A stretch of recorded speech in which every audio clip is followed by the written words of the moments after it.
What is up, everybody? It's Brian with the Mustard and Mayo, and today should be a fairly quick video.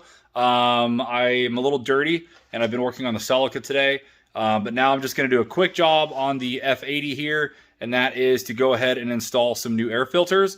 I've got the BMC air filters, and when I do this job, I'm also going to take out the charcoal filters as well. So I'm going to do a little bit of like before and after video just to see if there really is a difference with hearing the turbo noise. All right, so here's a quick overview of the job. So of course we have two air filters, one on each side of the intakes here. The big obstruction, these aren't too hard to get out, but you do have to remove these torque screws here. But the bigger thing that you've got to move around is of course this carbon fiber strut brace here. If I remember right, I think these are like 15mm bolts up here on the front.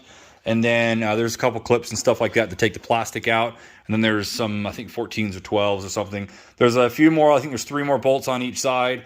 And then there's the one bracket here for the power steering line, or power steering overflow or reservoir, whatever I'm trying to say. So all you have to do is pretty much remove this, and then those come out. And then again, I am going to be putting these are the BMC air filters in. These come highly recommended. It's usually either these, the K&Ns that people go for, but when I put these in, I am also going to remove the paper charcoal filters that are in there, which are strictly an emissions thing, but they also quiet down the exhaust. So I'm going to have those in. It should get better airflow, and it should hopefully sound better with the filters out. So let's go ahead and get started. All right, sit rep. If you can kind of see, spoiler alert, I did not take the carbon fiber brace off. Now I've only done the passenger side so far.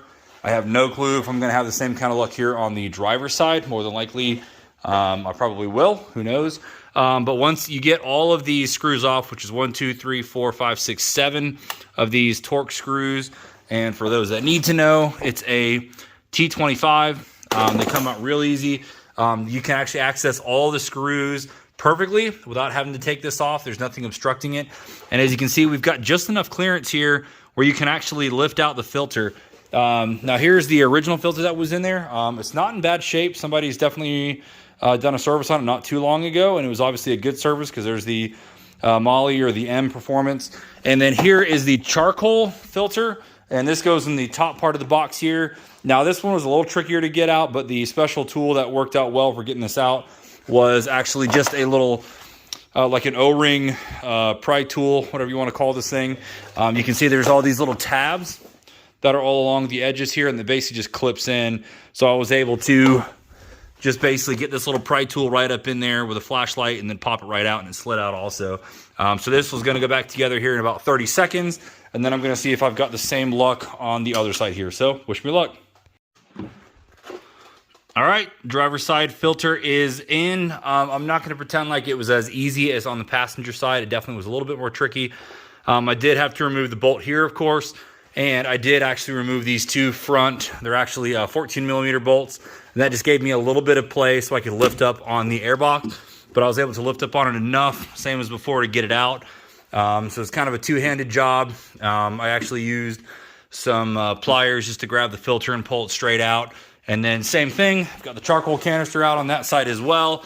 And then thankfully, since the new filters are a little bit more stiff, it was actually easier to install it than taking the paper ones out. So at this point, I'm just going to get everything buttoned back up and back together, and I'll be able to do a little bit of a after video, see if it sounds any different. All right, so everything's back together. Things went pretty smoothly, minus losing one screw, so I had to dig that thing out with a magnet. But other than that, things went smoothly. So just to recap, I did not need to take the brace off. I just needed to I needed to remove the front bolts, as well as take off the power steering reservoir to get a little bit more access for the driver's side. But I was able to save some time. I would say in all, this was probably like a 30-minute job.